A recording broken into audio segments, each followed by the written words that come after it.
Well, the Biden border crisis is turning into a real free-for-all in New York City. Migrants, including those bussed in from Texas, lined up over the weekend. Check this out. This is outside a hospital in the Bronx. They lined up to get free phones, free health care, school supplies, and more.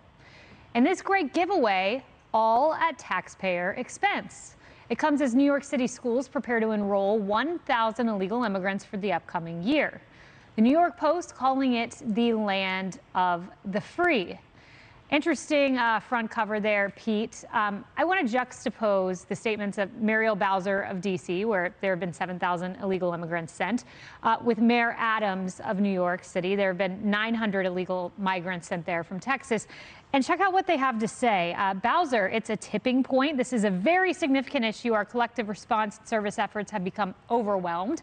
Sounds like something you'd hear from Texas or Arizona over the last few years. Adams, if we do not get these urgently needed resources, we may struggle to provide the proper level of support our clients deserve, while also facing challenges as we serve both a rapidly growing shelter population and new clients who are seeking asylum. It's interesting he calls them clients. That's a new one. Yeah. Two mayors of sanctuary cities complaining about the ultimate manifestation of that policy.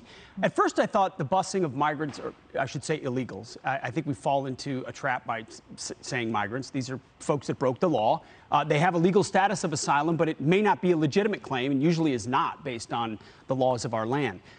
I thought it was a gimmick to bus, but it's actually been very effective to highlight the reality of what happens most of the time in the middle of the night, in the dark, on planes flying these illegals across our country, who are then in need of services. And in a sanctuary city, you reap what you sow. This is what you asked for. This is what Arizona and Texas have been dealing with. And now they'll be enrolling their kids in public schools, crowding out an opportunity for tax-paying kids there, and they'll be taught to hate their country.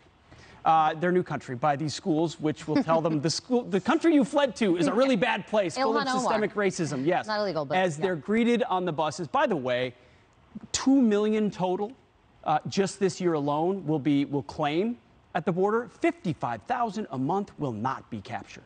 55,000 a month cross the border without being detected. Those are numbers. We have no idea where those people are. Yeah, the numbers are extraordinary. Also extraordinary are the giveaways. I mean, Carly, we've talked about this on this show with you in LA, giving work permits essentially to work for the government of California. An illegal immigrant can do that. Biden administration thinking of giving ID cards out. New York tried to let illegal immigrants vote in municipal elections, struck down by the court. Yeah. But one after another, we see this. Yeah, it was not constitutional. When it comes to illegal immigration, Democrats' policy is really blind compassion without thinking about the consequences. When you think about the giveaways, given free cell phones out to illegal immigrants, health care, that's not free. So you don't think that some Democrats, even those who are, really feel compassion towards the plight of the illegal immigrant, aren't going to be upset with that, saying, wait a second, I pay all this money in taxes and I'm not getting a free phone.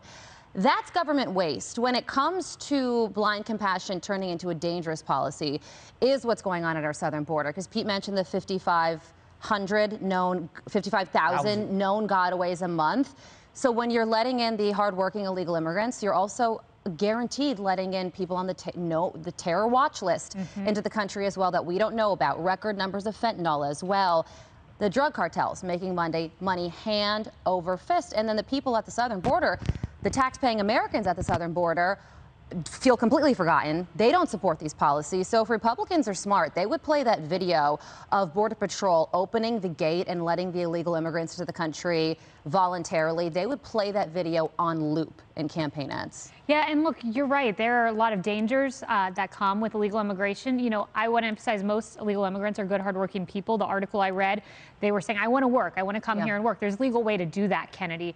But the terror watch list, you look at the numbers there. You look at the fact there have been 4.6 million encounters on the southern border since Biden took office. And as a mom, this fentanyl issue terrifies me. This chalk, it essentially looks like the chalk I play with on the sidewalk with my daughter. But it's fentanyl, and it's pouring across the border. And as Bill Maluzhin points out, it's exponential numbers, thousands and thousands that they're obtaining of this at our southern border. Yeah, it's the fentanyl crisis is really. I know you're scared about the chalk. I have teenage daughters, and it terrifies me. Yeah. It terrifies me because fentanyl is killing people who are not active drug users. It kills people who are experimenting for the first time. They go to a college party and they think they're going to do a line of coke and they end up dead. And that's terrifying. But you ask about the federal laws. It is such a confusing system. If you map out what it takes to immigrate to this country legally, it's almost impossible. So hopefully this will put some pressure on Congress to at least simplify things so people know if people want to come here and work for a while, they should be able to do that and go back home. But the complicated system we have incentivizes people to come here and to stay because they don't know if they leave, if they'll ever be able to come back again. And I think that has been one of the massive failures of the vice president. And I will say it over and over again. She has had the opportunity, having been a senator, to work with Congress to pass laws to simplify our immigration system and make it better and keep people safe. Yeah, and teenagers who think they're ordering an Adderall or think they're ordering a Xanax and making one mistake and in doing so dying of fentanyl that crossed the southern border. It's a huge issue. Also, Lisa, compassion. That's the guise that the left uses, except Bill Maloogian put up this picture. You can take a look. It reminds you of that Del Rio truck where there were 53 migrants who were killed. This was another Del Rio truck, San Antonio, I should say. It was an 18-wheeler truck with 150 migrants crammed in. Thankfully, they survived, but it reminds you of that truck where those did not. He also tweeted that bodies of 18 migrants have been found in Maverick County, Texas, so far this month. That is one area that's 18 illegal immigrants who were killed. That averages to 1 per day. And one of the body identification markers they found on one of the bodies was from the Netherlands. This is not compassion in any way, shape, or form. No, it's not compassionate when you have people dying trying to make their way here because they know this is the window of time under a Biden administration with open border policies. And look, we're seeing what's happening in these cities, these sanctuary cities, as you pointed out. Look, you play stupid games, you win stupid prizes. Democrats have been following all over themselves over the years to show us how virtuous they are. And then now we're seeing these case studies play out in these sanctuary cities and their policies come to fruition, right? And if a city of 9 million people here in New York cannot absorb a few thousand people, what do you think's happening in the rest of the country? What do you think the result of all this unfettered open border policies are going to be in the country, right? You've got, I think, almost 5 million encounters since Joe Biden took office. That's as much as the state of Oregon. And the bottom line is, as New York is giving away all these free things to illegal immigrants, phones, healthcare, this, that, and the other, who's looking out for Americans? Right? Who's taking care of the American people who are living in a war zone here, who can't feed their kids? And it's not just Democrats either. Dan Crenshaw was on State of the Union yesterday saying, oh, this isn't fair to asylum seekers and immigrants. What about Americans? Like, who is looking out for the American people? That should be our sole focus, not people who are breaking the law to come here or lying about asylum. And you want to know what's fair to asylum seekers? Pete, remain in Mexico. Yeah. Don't try to dangerously cross our border. Look at these CBP numbers. You can see from fiscal 2019, it's a Trump year, 4,920 rescues. Next year, 5,000.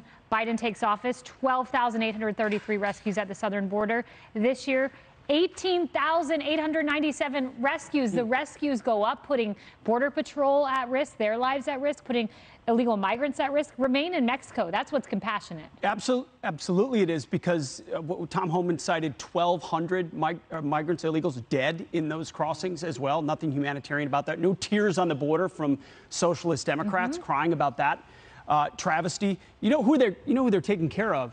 They're taking care of Joe Biden in his beach house with a wall around his house. His beautiful big wall around his house. For a beautiful wall around Joe Biden's beach house, paid for by taxpayers, while he won't build an inch. You talk about campaign ads? There's your campaign ad. Yep. They'll do it for themselves, never for you. And that's why I love this busing exercise to New York. And New York seems to be embracing it and complaining about it at the same time. Yeah. Really, I mean, that's eventually citizens and taxpayers. That's what this entire administration is based on. Complaining about something, blaming everybody else, and then taking credit for failure. And languishing away at the beach house in South Carolina that he stayed at, I guess, a friend's house or something. And then now he's been in Delaware for a week and a half. Like, do we even have a president? Sometimes you need a vacation after your vacation. It's the rules for the president, apparently. It's the rules for thee, but not for me. You know, everyone else can suffer, but they're fine. They're taken care of. No doubt. Hey everyone, I'm Emily Campagno. Catch me and my co-hosts Harris Faulkner and Kaylee McEnany on Outnumbered every weekday at 12 p.m. Eastern, or set your DVR. Also, don't forget to subscribe to the Fox News YouTube page for daily highlights.